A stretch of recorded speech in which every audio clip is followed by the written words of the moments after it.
स्वागत है आप सबका ग्लोबल आईटीआई यूट्यूब चैनल पे। ये हमारी वर्कशॉप कैलकुलेशन एंड साइंस की 8वीं क्लास है। ये कौन सी क्लास है भाई? 8वीं क्लास है। इससे पहले की जो भी क्लासेस है वो ग्लोबल आईटीआई के यूट्यूब चैनल के प्लेलिस्ट पे पड़ी हुई है। आप लोग प्लेलिस्ट से जाके आसानी से देख सकते हैं इससे पहले वाली सारी वीडियो, ठीक है। और यदि इस क्लास का आप लोग को पीडीएफ चाहिए तो पीडीएफ भी आप global.iti.org से आसानी से डाउनलोड कर सकते हैं। और इस वेबसाइट पे आप जाएंगे तो यहाँ पे आपको फ्री मॉक टेस्ट भी आप आसानी से दे पाएंगे, ठीक। फ्री मॉक टेस्ट की भी सुविधा है। चलिए आज हम लोग आज की क्लास को स्टार्ट करते हैं। आज का पहला क्वेश्चन है, यदि कोई वस्तु अपने परिवेश के संबंध में अपनी स्थिति को नहीं बदलता है तो उसे क्या कहा जाता है?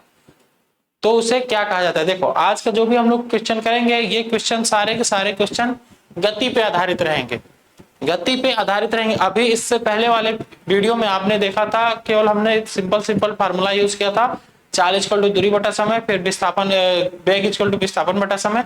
अब इसमें हम लोग गति के जो नियम होते हैं, गति के तीनों नियम का हम लोग यूज करेंगे। गति का 3 नियम होता है ना।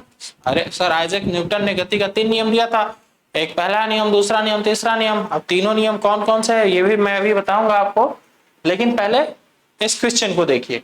कह रहा है कि यदि कोई वस्तु अपने परिवेश के संबंध में अपनी स्थिति नहीं बदलता है, क्या नहीं करता है? अपनी स्थिति नहीं बदलता है, मतलब कि एक जगह वो खड़ा है, एक जगह स्थिर है, नहीं बदलता है, तो उसे क्या कहा जाएगा? जैसे मैं यहाँ पे ऐसे आराम से एकदम खड़ा हूं, या फिर यहाँ चेयर लगा के मैं बैठ गया हूं, तो मैं क्या कर रहा हूं? क्या मैं गति कर रहा हूं या फिर आराम से खड़ा हूं, या फिर एकदम रेस्ट पोजीशन में हूं? रेस्ट पोजीशन में हूं ना।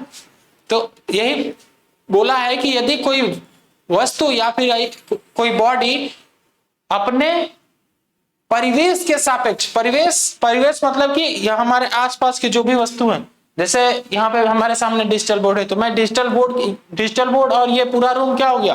ये पूरा रूम परिवेश हो गया। और इसके सापेक्ष में स्थिर हूं, मैं स्थिर हूं मतलब कि यहाँ पे आराम से खड़ा हूं, इसके सापेक्ष में गति नहीं कर रहा हूं, तो मैं किस पोजीशन में हूं? मैं रेस्ट पोजीशन में हूं। किस पोजीशन में हूं? रेस्ट पोजीशन में। और यही यदि ऐसे गति करने लगूंगा, तो यदि इधर गति करने लगूंगा तो देखिए इसके सापेक्ष में गति कर रहा हूं, ये पीछे जा रहा है ना, ये हमसे पीछे जा रहा है, तो इसका मतलब ये है कि मैं गति पोजीशन में हूं, ठीक है। तो यहां से जो बोला है कि अपनी स्थिति को नहीं बदलता है, यदि अपनी स्थिति को नहीं बदलता है तो यहाँ पे आंसर बनेगा कि body at rest position, body at rest position, option B for Baahubali, ठीक है। बी फॉर बाहुबली, यहां से आंसर सही हो जाएगा। अगला क्वेश्चन देखिए, अगला क्वेश्चन यही क्वेश्चन है, बस इसने कह दिया कि अपने परिवेश के संबंध में स्थिति को क्या करता है? स्थिति को बदलता है। यदि स्थिति को बदल रहा है तो हमने अभी बताया ना कि यदि स्थिति को बदल रहा है मतलब कि मैं यहां से चल रहा हूं तो ये बोर्ड ऐसे पीछे जाते हुए प्रतीत हो रहा होगा, आप लोगों को पीछे जाते हुए प्रतीत हो रहा है, तो इसका मतलब यह है कि मैं अपने परिवेश के सापेक्ष गति कर रहा हूं, तो मैं किस पोजीशन में हूं? मैं गति पोजीशन में हूं। तो बॉडी एट मोशन पोजीशन, वस्तु का गति में होना, यह ऑप्शन बिल्कुल सही हो जाएगा, ठीक है। और यही यदि परिवेश चेंज नहीं होता, परिवेश के सापेक्ष में एकदम स्थिर रहता, तो मैं रेस्ट पोजीशन में रहता, ठीक है। इतनी बात तो आप लोग समझ गए होंगे। अब कुछ लोग को यहाँ पे ये भी दिक्कत हो रही होगी, सर ऐसे यदि आप चल रहे हो तो ये तो आपकी गति है ना, आप तो चल रहे हो, आपकी स्पीड है, तो मेरी स्पीड तो है, ये मैं बात मानता हूं कि मेरी स्पीड है, लेकिन इसने बोला है कि इस परिवेश के सापेक्ष में आपको बताना है, इस परिवेश अपने आसपास के परिवेश के बारे में बताना है, इसके सापेक्ष अपनी पोजीशन बतानी, तो इस आसपास के परिवेश के सापेक्ष मैं गति कर रहा हूं, आसपास के परिवेश के सापेक्ष में क्या कर रहा हूं? मैं गति पोजीशन में हूं, ठीक है। यहां से ऑप्शन बी बिल्कुल सही हो जाएगा। नेक्स्ट क्वेश्चन देखो, उस वस्तु का वेग क्या होगा जो 21 सेकंड में एक रेखा में 168 मीटर की दूरी तय करती है? 168 मीटर की दूरी तय करती है। देखो यहां पे दे रखा है आपको कि वेग, आपको वेग पूछा है, वेग क्या होगा ये चीज आपका पूछा है, मतलब ये क्वेश्चन मार्क है। टाइम दे रखा है, टाइम कितना है? टाइम है 21 सेकंड, ठीक है, t इक्वल टू, फिर एक रेखा मतलब कि विस्थापन भी दे रखा है, विस्थापन कितना दे रखा है भाई? विस्थापन दे रखा है 168 मीटर, तो आप फॉर्मूला जानते हो, वेग इक्वल टू क्या होता है भाई? वेग इक्वल टू होता है विस्थापन डिवाइड बाई समय, विस्थापन डिवाइड बाई समय। ये फॉर्मूला तो सबको पता होगा। विस्थापन कितना है? विस्थापन 168 मीटर है। समय कितना है? 21 सेकेंड है। इसको काट दो, काटोगे कितनी बार में कट जाएगा? ये 8 बार में कट जाएगा, 8 मीटर पर सेकेंड। इसका मात्रक क्या बनेगा? वेग का मात्रक क्या बनेगा? मीटर पर सेकेंड है, क्योंकि ये विस्थापन है, विस्थापन है तो विस्थापन एक लंबाई है, और लंबाई का मात्रक क्या होता है? लंबाई का मात्रक मीटर हो जाता है, और समय का मात्रक तो सेकेंड है, तो मीटर पर सेकेंड इसका आंसर हो गया। इतनी बात क्लियर हो गई होगी आपको। Option B. यार बी बी बी लगातार बी सही, सही में तुम लोग बाहुबली बन जाओगे क्या? फिर कटप्पा का क्या होगा? फिर कपट्टा क्या करेगा? चलो अगला क्वेश्चन देखो। एक 80 मीटर लंबी ट्रेन की गति क्या होगी जो 20 सेकंड में 120 मीटर लंबे प्लेटफॉर्म को पार करती है? तो सबसे पहले तो मुझे ये बता दो कि ये टोटल डिस्टेंस कितनी हुई, टोटल डिस्टेंस कितनी चली ट्रेन, यही चीज बता दो तो बाकी तो आंसर कर ही ले जाओ। डिस्टेंस टोटल कितनी चली? अब मुझे एक बात यहाँ पे क्लियर बताना है, एक बात मुझे बताना। देखो मान लो कि ये तुम्हारा प्लेटफॉर्म है, मान लिए, अरे भाई ओरिजिनल नहीं है, मान लो इतना, ये प्लेटफॉर्म है, ठीक है, ये तुम्हारा प्लेटफॉर्म, ऐसा हमने मान लिया है। इस पे कहीं ट्रेन होगी, ट्रेन किधर दिखा रहे हैं? चलो यहाँ पे मैं ट्रेन दिखा दिया, ये लो भैया, ये हो गई ट्रेन, ये हो गई ट्रेन, इधर हो गई ट्रेन की हेडलाइट, और इधर हो गए ट्रेन के भैया ड्राइवर, ड्राइवर साहब, लो ये हो गया भैया ट्रेन के ड्राइवर, दिख रहा है ना? ट्रेन के ड्राइवर चालू दिख रहा होगा सबको, हाँ काफी बढ़िया तरीका से बैठा होगा। इतनी बात तो समझ गया।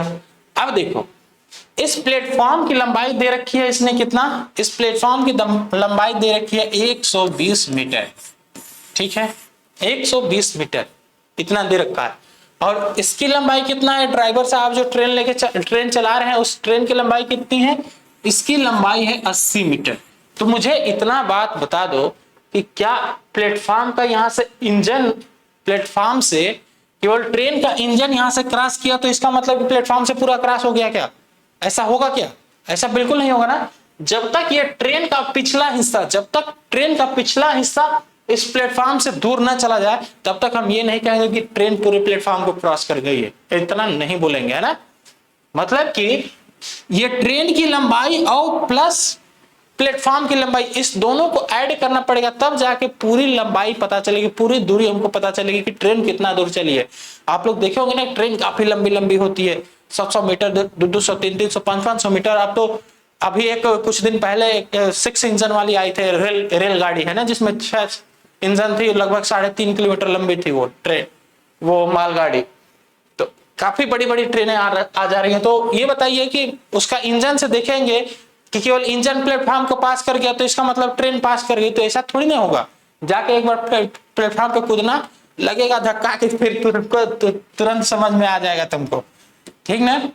चलो तो अब यहाँ पे टोटल लंबाई कितनी हो जाएगी? यहाँ पे टोटल लंबाई हो जाएगी 120 प्लस 80 बराबर 200, 200 मीटर यहाँ पे टोटल लंबाई हो गई, ठीक है। और सेकंड समय कितना दे रखा है? समय दे रखा है 20, समय दे रखा है 20, तो कितना आ गया? ये आ गया 10 मीटर पर सेकेंड, 10 मीटर पर सेकेंड।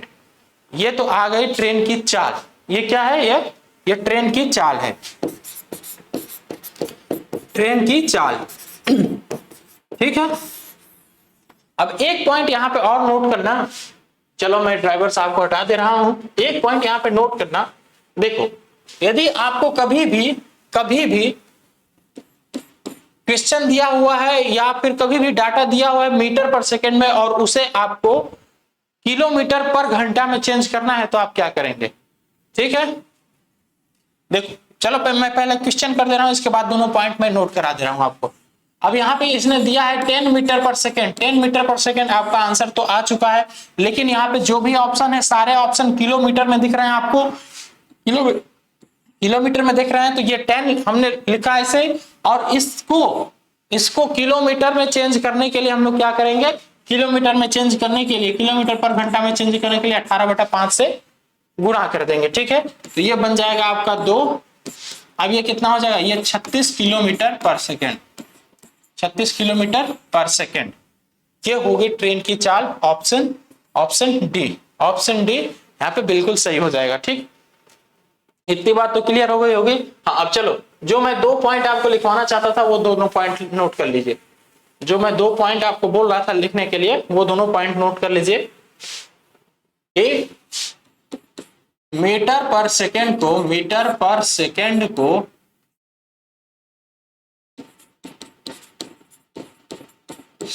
को किलोमीटर पर सेकेंड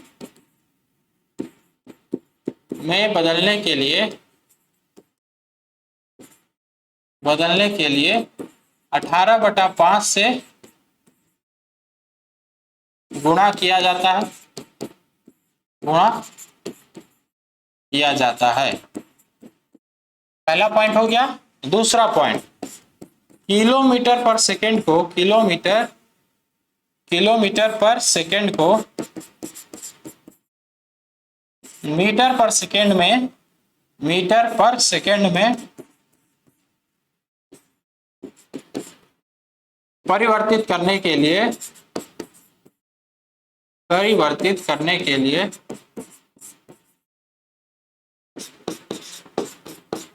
5/18 से गुणा किया जाता है, गुणा किया जाता है। ये दोनों पॉइंट नोट कर लेना, ये एकदम मोस्ट इंपॉर्टेंट पॉइंट है दोनों आपके लिए, दोनों आपके लिए एकदम मोस्ट इंपॉर्टेंट। इसको बना लो, ठीक है, एकदम मोस्ट इंपॉर्टेंट, इसको बना लो। इससे कई क्वेश्चन आप आसानी से कर ले जाओगे। देखना अभी इसमें भी आगे क्वेश्चन हमने लिया है। अगला क्वेश्चन देखो, त्वरण के लिए सूत्र बताइए। त्वरण के लिए सूत्र क्या होता है भाई? त्वरण के लिए सूत्र देखो, आप लोग पढ़े हो कि विस्थापन बटा समय, मतलब विस्थापन के परिवर्तन की दर को आप क्या कहते हो? विस्थापन के परिवर्तन की दर को आप वेग कहते हो, और वेग परिवर्तन की दर को क्या कहते हैं? वेग परिवर्तन की दर को त्वरण कहते हैं, ठीक है। त्वरण का आप डिफिनीशन लिख लो कि वेग परिवर्तन की दर को, वेग परिवर्तन की दर को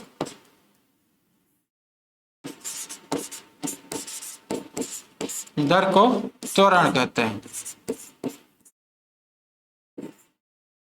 त्वरण कहते हैं, ठीक है। त्वरण इक्वल टू फॉर्मूला होता है ए इक्वल टू हो जाएगा आपका v minus you by T, v minus you by T, ठीक है। या फिर या v1 माइनस, या v1 नहीं, या फिर लिख लो कि अंतिम चाल माइनस प्रारंभिक चाल, अंतिम वेग माइनस प्रारंभिक वेग, चाल लिख लो या लिख लो प्रारंभिक वेग डिवाइड बाय समय। ये होता है त्वरण का फॉर्मूला, ठीक है। त्वरण का हमने डिफिनीशन भी लिख दिया है, त्वरण का फार्मूला भी लिख दिया है। अब इसका मात्रक भी लिख लो यहीं पे। इसका मात्रक क्या होता है? इसका मात्रक होता है मीटर पर सेकेंड स्क्वायर, मीटर पर सेकेंड स्क्वायर, पर सेकेंड स्क्वायर, ठीक है। चलो हिंदी में लिख दे रहे हैं इसको, सेकेंड स्क्वायर। नेक्स्ट क्वेश्चन देखो, किसी वस्तु के त्वरण की इकाई क्या है? किसी वस्तु के त्वरण की इकाई क्या है? तो ये तो मैंने आपको बता दिया है कि त्वरण की इकाई क्या है। अभी मैं आपको तुरंत इसके फार्मूला से बताया पिछले क्वेश्चन में, मीटर पर सेकेंड स्क्वायर। ये क्वेश्चन आपको तुरंत कर लेना चाहिए, ऑप्शन बी बिल्कुल करेक्ट हो जाएगा। चल भाई अगला क्वेश्चन देख, एक कार का त्वरण क्या है? कार का त्वरण पूछा है आपसे, आपसे क्या पूछा है? त्वरण पूछा है। कार की गति 1 मिनट में 25 किलोमीटर प्रति घंटे से बढ़कर 40 किलोमीटर प्रति घंटे हो जाती है। 25 किलोमीटर से बढ़कर कितना हो जाता है? 40 किलोमीटर। तो इसकी अंतिम चाल कितनी है भाई? अभी आपने पढ़ा है ए इक्वल टू क्या? v minus you by T, v minus you by T, v minus you by T आपने अभी पढ़ा है। v कितना दिया हुआ, ये अंतिम चाल है ना, अंतिम चाल क्यों है, क्योंकि भाई इतने से बढ़ के लास्ट में 40 हो रहा है, तो ये अंतिम चाल हो गई, तो यहाँ पे लिख लिया हमने 40, ठीक है 40 लिख लिया। फिर प्रारंभिक चाल कितनी थी, प्रारंभिक चाल इसकी 25 थी, 25 हमने लिख दिया, ठीक है। इसके बाद समय कितना दे रखा है भाई, समय इसमें दे रखा है कि नहीं, समय दे रखा है 1 मिनट, कितना दे रखा है समय, समय दे रखा है 1 मिनट, 1 मिनट दे रखा है, तो मिनट को या तो आप घंटे में चेंज कर लो, आप मिनट को या तो आप घंटे में चेंज कर लो, नहीं तो फिर इसी को आप मीटर पर सेकेंड में चेंज कर लो, दोनों में से कोई एक कर सकते हो, दोनों में से कोई एक कर सकते हो। चल तो मैं मिनट को सेकंड में रख दे रहा हूं, मिनट को सेकंड में रख दिया तो कितना हो गया ये 60 सेकंड। 1 मिनट में कितना होता है, 1 मिनट में 60 सेकंड होता है, इतना तो सबको पता होगा 60 सेकंड, ठीक है।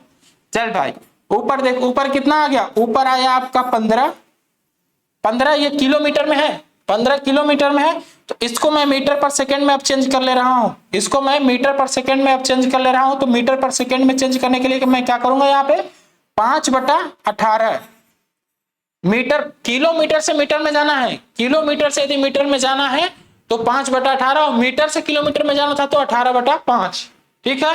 तो यहाँ 15 गुणे 5/18 डिवाइड बाई 60, ठीक। अब इसको मल्टीप्लाई कर लो, और मल्टीप्लाई करोगे तो ये कितना हो जाएगा भाई, ये 15 × 5 = 75 डिवाइड बाई 60 गुणे 18, 60 गुणे 18, इसको कटा लो, ये 5 बार कटेगा, ये 4 बार कटेगा, मतलब 5/72, 5/72 को भाग दोगे तो आ जाएगा आपका 0.069 मीटर पर सेकेंड स्क्वायर। देख लो यहाँ पे भाग करके 5/72, 5/72 को भाग करके देख लो, 72/5, यहाँ पे पॉइंट लगाओगे तो 1 0 आएगा ना, 1 0 आएगा तो 50 होगा तो भी नहीं जाएगा, तो अब 1 0 और लग जाएगा, तो 0.0, जब 1 0 आप और लगा दोगे, लो 500 हो गया, ये 500 हो गया, तो अब ये कितनी बार जाएगा, ये आपका 6 बार चला जाएगा, तभी तो 42 होगा, 6 दूनी 12, 6 7 42, 42 1 43, ठीक है। ये कितना हो जाएगा भाई, ये हो जाएगा आपका 68, 68, 1 0 और लगा दो तो फिर ये आपका 9 बार चला जाएगा, तो यहां से बन जाएगा ऑप्शन सी। नेक्स्ट क्वेश्चन देख लो, अगला क्वेश्चन है 50 किलोमीटर प्रति घंटा के वेग से चलने वाली कार को 45 सेकंड में विश्राम में लाया जाता है, 45 सेकंड में विश्राम में लाया जाता है, तो उसका मंदन क्या होगा, उसका मंदन क्या होगा। आप देखो, अब यहाँ पे दो बात समझो, यहाँ पे दो बात समझो, देख भाई यहाँ पे बहुत सही चीज आया है, मंदन। एक होता है आपका त्वरण और दूसरा होता है मंदन, दूसरा होता है मंदन। तो एक्सेलरेशन और रिटार्डेशन में क्या अंतर है, एक्सेलरेशन और त्वरण और मंदन में क्या अंतर होता है। देखो त्वरण में और मंदन में अंतर ये होता है कि त्वरण वह समय अंतराल है या फिर त्वरण वह गति है जिसमें किसी वस्तु की गति बढ़ती है, कम से अधिक होती है। जैसे आप मोटरसाइकिल चला रहे हो, आप मोटरसाइकिल चलाना स्टार्ट किया, किक मारा आपने, किक मार के एक्सीलेटर लेना शुरू किया, एक्सीलेटर लेना शुरू किया, स्पीड बढ़ रही, स्पीड बढ़ रही, तो ये क्या हो रहा है, ये आपकी गाड़ी में त्वरण बढ़ रहा है, त्वरण बढ़ रहा है। अब इस समय त्वरण आगे बढ़ रहा है, ठीक है, त्वरण की वजह से आपकी गाड़ी की स्पीड बढ़ती जा रही है। अच्छा, अब जब आपको अपनी गाड़ी रोकनी होती है, जब आपको अपनी गाड़ी रोकनी होती है तो उस समय भी तो आपकी स्पीड कम हो रही है, उस समय आपकी स्पीड पे अंतर पड़ रहा है कि नहीं, अंतर पड़ रहा है ना, तो उस समय आपकी स्पीड कम हो रही है। तो जब कम हो रहा है तो उस समय का जो त्वरण होता है उस त्वरण को ही हम लोग मंदन कहते हैं, उसी त्वरण को हम लोग क्या कहते हैं, मंदन कहते हैं। ठीक है, इतनी बात समझ गए हैं। त्वरण किसे कहेंगे, जिससे किसी वस्तु का स्पीड बढ़ता जाए उसे त्वरण कहते हैं, और जिससे किसी वस्तु का स्पीड घटता जाए, किसी वस्तु का स्पीड घटता जाएगा तो उसे हम लोग मंदन कहेंगे। इतनी बात क्लियर हो गई ना। त्वरण मंदन में अंतर समझ में आया। ये भी आपका है v minus you by T, और ये क्या है, यहां पे हो जाएगा u minus v by T, या यहाँ पे भी v माइनस यू ही रखो, v minus you by T, v minus you by T, यहाँ पे v 0 हो जाएगा, आपका अंतिम चाल 0 हो जाएगा, तभी तो ये माइनस में आएगा। मंदन जो है, मंदन का साइन हमेशा माइनस में होता है, लिख लो। त्वरण धनात्मक होता है, ठीक है, धनात्मक होता है, मंदन ऋणात्मक होता है। इस पॉइंट को भी लिख लो, मंदन ऋणात्मक होता है, ठीक है, जहां पे भी मंदन आएगा वहां अपने साइन लेके आएगा, त्वरण में साइन लेके आएगा माइनस का, इतना याद रखना। चलो अब क्वेश्चन देखो, क्वेश्चन पे आ जाओ। क्वेश्चन आपका बोला है 45 किलोमीटर 45 सेकेंड में विश्राम अवस्था में आता है और स्पीड कितनी है इसकी, स्पीड है 50 किलोमीटर पर सेकेंड, 50 किलोमीटर पर आवर है, सेकेंड नहीं आवर है। तो पहले तो आप एक काम करो कि इस 50 किलोमीटर पर आवर को मीटर पर सेकेंड में चेंज कर लो। क्यों? क्योंकि यहाँ पे आपको जो वैल्यू दे रखी है, ये वैल्यू सेकेंड में दे रखी है, ये वैल्यू आपको सेकेंड में दे रखी है। तो इस वजह से जो 50 किलोमीटर पर आवर है उसको पहले आप मीटर पर सेकेंड में चेंज करो।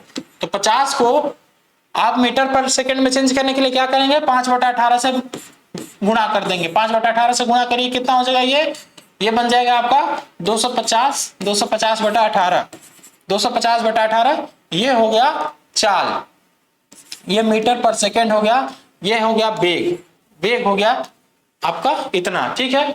और उसका मंदन क्या है, उसका मंदन क्या है, तो देखिए मंदन के लिए आप फॉर्मूला क्या लगाएंगे, ए इक्वल टू, आप फॉर्मूला क्या जानते हो, ए इक्वल टू फॉर्मूला आप जानते हो v minus you by T, v minus you by T, हाँ v minus you by T, ये त्वरण का है और यही मंदन का भी है, ठीक है। अब यहाँ पे आपका मंदन कितना है, यहाँ पे आपका मंदन है, सॉरी मंदन क्या है, इसका अंतिम चाल कितना है, अंतिम वेग इसका 0 है, तो यहाँ पे रख दिया हमने 0। और u कितना है, u दिया हुआ है 250/18, ठीक है। और t कितना है भाई, t है आपका 45, t है 45, तो ये कितना हो जाएगा माइनस का 250 बटा में, अब ये जो 18 ये 18 नीचे चला आएगा, 18 गुणे 45, 18 गुणे 45, इसको काटोगे तो आपकी वैल्यू आ जाएगी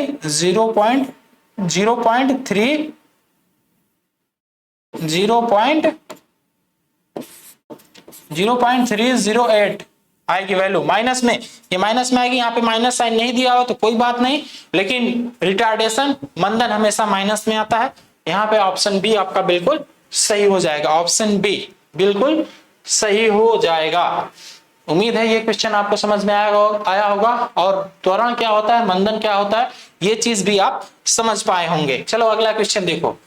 अगला क्वेश्चन है कि लैंडिंग फील्ड से उड़ान भरने वाले हवाई जहाज का त्वरण क्या है, त्वरण क्या होता है यदि वो टेक ऑफ के लिए 700 मीटर की दूरी 10 सेकंड में तय करने पर जमीन छोड़ देता है। बोला है कि एक हवाई जहाज है, उस हवाई जहाज को टेक ऑफ करना मतलब कि आसमान में उड़ना है, ठीक है। आसमान में उड़ने के लिए पहले उसको रनवे पे दौड़ाया जाता है। किसी भी हवाई जहाज को ऊपर उड़ने के लिए पहले रनवे पे दौड़ाया जाता है। तो रनवे पे दौड़ा है, वो कितना दौड़ा है, वो दौड़ा है 700 मीटर, 700 मीटर दौड़ा है और कितने सेकंड में, 10 सेकंड में, 10 सेकंड में दौड़ा है। तो अब उसकी चाल बतानी कि उसकी चाल कितनी है, नहीं उसका त्वरण बताना है कि त्वरण उसमें कितना आया था, ठीक है। तो देखो आप लोग गति संबंधी नियम पढ़े होंगे, गति का नियम, गति का नियम अभी हमने बताया था कि न्यूटन सर ने गति के 3 नियम दिए थे। कौन कौन सा था भाई, गति का पहला नियम ये था, गति का पहला नियम ये था कि v इक्वल टू क्या होता है, u plus A T, v बराबर u प्लस ए टी, जहां पे v क्या होता है, v होता है अंतिम वेग, अंतिम वेग, ठीक, u होता है आपका प्रारंभिक वेग, प्रारंभिक वेग, ठीक है। a है आपका त्वरण और t है समय, t क्या है भाई, समय। ये गति का पहला नियम है। गति का दूसरा नियम क्या था, गति का दूसरा नियम था s बराबर ut plus half A T square, s बराबर ut plus half A T square, जहां पे u s क्या है, s आपका दूरी है, बाकी u प्रारंभिक समय, t समय, सॉरी u आपका प्रारंभिक वेग और t समय है, और ये a त्वरण है, यही वाला a है, और t तो आप जानते ही हो। तीसरा नियम था, न्यूटन सर ने तीसरा नियम दिया था, v square equal to u square plus 2as, v square equal to u square plus 2as, जहां पे s क्या है, जहां पे s दूरी या विस्थापन है, ठीक है, a त्वरण है, u स्क्वायर आप जानते हो कि u स्क्वायर प्रारंभिक वेग है और v स्क्वायर अंतिम वेग है, ठीक। अब देखिए इस तरह के क्वेश्चन को करने के लिए सबसे पहले आप काम ये करो कि जो जो चीज गिवन है उसको लिख लीजिए, क्योंकि इन तीनों फार्मूले में से कौन फार्मूला अप्लाई होगा इसमें बहुत कंफ्यूजन होता है। जो एक प्राइमरी मतलब पहले लेवल पे जो प्रॉब्लम फेस करता है कोई भी स्टूडेंट, वो प्रॉब्लम मैं बता रहा हूं आपको, जो प्रॉब्लम मैं खुद फेस किया था वो चीज मैं आपको भी बता रहा हूं कि क्वेश्चन पढ़ने के बाद ये नहीं समझ में आता है कि इन तीनों में से कौन सा फार्मूला अप्लाई करें, तो ये चीज मैं आपको बता रहा हूं और इस चीज से अवगत करा रहा हूं, इसके बाद आपको कोई कंफ्यूजन नहीं होगा। देखो आपको दे रखा है दूरी, दूरी दे रखा है एस, एस दे रखा है ना, एस लिख लो, एस इक्वल टू कितना दे रखा है भाई, एस इक्वल टू दे रखा है 700, ठीक है। इसके बाद क्या दे रखा है, इसके बाद दे रखा है टी, टी इक्वल टू कितना दे रखा है 10 सेकेंड, ठीक है। अब देखो और कुछ क्वेश्चन में नहीं दिया है, क्वेश्चन में और कुछ नहीं दिया हुआ है, तो अब मुझे ये बताओ कि दूरी एस वाला और एस और टी के बीच में कौन कौन सा इक्वेशन है, एस और टी वाला इक्वेशन कौन कौन सा है, एक ये है और एक ये है, दो इक्वेशन है मेरे पास जो जिसमें एस आया है, दो इक्वेशन है ना। अब यहाँ पे देखिए, यहाँ पे इसने दो चाल लिया, एक वी स्क्वायर और एक यू स्क्वायर, तो यहाँ पे चाल तो दिया ही नहीं है, मतलब कि ये फॉर्मूला तो हम यूज नहीं करेंगे, ये फॉर्मूला बिल्कुल यूज नहीं करेंगे, क्योंकि इसमें दो चाल है, दो बेग हैं, दोनों में से कोई भी बेग यहाँ पे नहीं दिया हुआ है।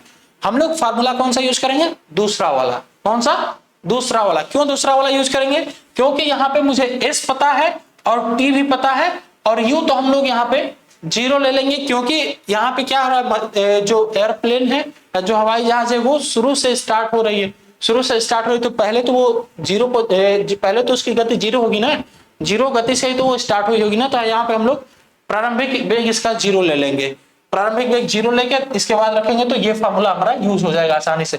बात को समझ गया कैसे फार्मूला अप्लाई किया जाता है तीनों में। तो चलिए मैं इसको हटा दे रहा हूं, हटा के तब फिर मैं आपको बता रहा हूं, ठीक है। देखिए अब आपने फार्मूला देखा, एस बराबर UT plus half A T square, ये फार्मूला है, ठीक है। एस की वैल्यू कितना दे रखा था भाई, एस की वैल्यू दे रखा था 700, यू कितना हो जाएगा, यू आपका हो जाएगा जीरो, तो जीरो गुणे टी प्लस हाफ, हाफ ए की वैल्यू ही पूछा है आपसे, ए की वैल्यू ही पूछा है, तो ए को हमने ऐसे रख दिया, और टी की वैल्यू यहाँ पे कितना दे रखा है, टी की वैल्यू दे रखा है 10, यहाँ पे भी जीरो गुणे 10 कर लो तो ये तो जीरो हो जाएगा ना। तो देखो ये कितना बना, ये 700 is equal to zero plus half, half A into 100, तो अब इसको इससे कटा दो, कितना बना, ये 50 बन गया, तो ये कितना हो जाएगा भाई, यहाँ से 700 equal to 50 A, 700 equal to 50 A, तो ए इक्वल टू 700 बटा में 50, 700 बटा में 50 कितना आ जाएगा, यहाँ से 14 मीटर पर सेकेंड स्क्वायर, 14 मीटर पर second square, option D, option D यहाँ पे बिल्कुल सही हो जाएगा। इसमें कोई कंफ्यूजन किसी को नहीं होना चाहिए, और कैसे फॉर्मूला का यूज करना है ये चीज भी मैं आपको बता दिया कि पहले जो भी डाटा गिवन है उन डाटा को लिख लीजिए, इसके बाद आपको आसानी से क्लियर हो जाएगा कि किस फॉर्मूले का मुझे यूज करना है। अगला क्वेश्चन देखो, किसी पत्थर का अधिकतम ऊंचाई क्या होगा यदि उसे 20 मीटर पर सेकेंड के वेग से ऊपर की ओर फेंका जाता है, ठीक है। अब देखो इस क्वेश्चन में भी हम इस फॉर्मूले का कैसे यूज करेंगे, इसमें क्या दे रखा है भाई, आपको दे रखा है एस, एस इक्वल टू कितना है, सॉरी एस नहीं दे रखा है, आपको दिया है एक यू दिया है, यू दिया हुआ है कितना, यू दिया हुआ है 20 मीटर पर सेकेंड, ठीक है, 20 मीटर पर सेकेंड दे रखा है। इसके बाद क्या पूछा है इससे, इसने पूछा है अधिकतम ऊंचाई, एस पूछा हुआ है, एस पूछा है, और आपके पास कुछ नहीं है, और आपके पास जी की वैल्यू पता है, जी की वैल्यू कितना दिया है भाई, जी की वैल्यू दिया हुआ है 10 मीटर पर सेकेंड स्क्वायर, 10 मीटर पर सेकेंड स्क्वायर। अब यहाँ पे आपको कंफ्यूजन हो रहा होगा सर यहाँ पे कौन सा फॉर्मूला अप्लाई करेंगे। देखो इसने इस क्वेश्चन में बोला है कि एक पत्थर को फेंका जा रहा है, एक पत्थर को फेंका जा रहा है कितने स्पीड से, 20 मीटर पर सेकेंड के स्क्वायर, 20 मीटर पर सेकेंड की स्पीड से फेंका जा रहा है, तो ये तो इसकी प्रारंभिक चाल हो गई। और आप पत्थर फेंकते हो तो पत्थर ऊपर जाता है, तो ऊपर जाके उसकी जब तक गति शून्य नहीं होगी तब तक नीचे नहीं आएगा ना, तो इसकी जो अंतिम वेग होगा, इसका जो अंतिम वेग होगा, अंतिम वेग कितना हो जाएगा, अंतिम वेग हम लोग मान लेंगे कितना, जीरो। क्यों जीरो, क्योंकि यदि जब तक इसका जो प्रारंभिक वेग है, इसमें जो मोमेंटम है ये जीरो नहीं होगा तब तक पत्थर ऊपर से नीचे नहीं आएगा, मतलब अंतिम वेग जहां पे जीरो होगा वहीं से पत्थर नीचे गिरना शुरू हो जाएगा। जैसे मैं इसको ऊपर फेंका तो देखो ऊपर से नीचे कब आया? जब इसका जितना जोर से मैं फेंका था तो इसका अंतिम वेग जब 0 हुआ है तभी जाके ये नीचे भी आया है, ठीक ना। तो अब यहाँ पे आपको v भी पता चल गया है, v 0 है, v 0 है। तो आपको v पता है, u पता है, s निकालना है। तो अब ये वाला फॉर्मूला किसमें दिया, ये फॉर्मूला कौन सा यूज होगा? ये अब आपका फॉर्मूला यहाँ पे यूज हो जाएगा v square equal to u square plus 2as। यही एक फॉर्मूला था जिसमें ये तीनों टर्म दिया हुआ था ना। जिस ऐसा फॉर्मूला आप बताइए, जैसे आपने गिवन डाटा तो ले लिया, अब उस फार्मूले का यूज करिए, तीनों में से उस फार्मूले का यूज करिए जिसमें कि v दे रखा हो, u दे रखा हो, a दे रखा हो और s दे रखा हो। तो वो कौन सा फार्मूला था? वो आपका v square equal to u square plus 2as, यही वाला फार्मूला था ना। तो अब तो समझ में आ रहा होगा कैसे फार्मूले का अप्लाई करना है। अब देखो इसकी वैल्यू दे रखा है 0, इसकी वैल्यू कितना है भाई? इसकी वैल्यू 0 है, इज इक्वल टू, अब देखो ये u की वैल्यू कितना है भाई? u की वैल्यू 20 है, तो ये 20 का स्क्वायर प्लस 2as, तो 2, अब ये यहाँ पे s नहीं होगा, यहाँ पे gs हो जाएगा। और जब g लगता है तो यहाँ ये क्या बन जाएगा? ये माइनस हो जाएगा, माइनस का 2gs हो जाएगा, ठीक है। तो यहाँ 2gs इक्वल टू कितना हो जाएगा? ये 20 का स्क्वायर मतलब कि 400। अब g की वैल्यू कितना है भाई? g की वैल्यू 20 दे रखा है, तो अब यहाँ से ये 2 गुणे 10 गुणे s इज इक्वल टू 400, ठीक है। तो यहाँ से s इज इक्वल टू कितना हो जाएगा? 400 डिवाइड बाई 20, मतलब कितना बना ये? 20 मीटर पर 20 मीटर, ये बन गया आपका दूरी। इतने दूरी तक ये जाएगा, इतने दूरी तक जाके फिर ये नीचे आने लगेगा। तो यहाँ से ऑप्शन क्या बना? ऑप्शन बी बिल्कुल सही हो जाएगा, ठीक है। ऑप्शन बी बिल्कुल राइट हो जाएगा। चलिए आज के लिए बस इतना ही, बाकी का क्वेश्चन हम लोग अगली क्लास में करेंगे। धन्यवाद।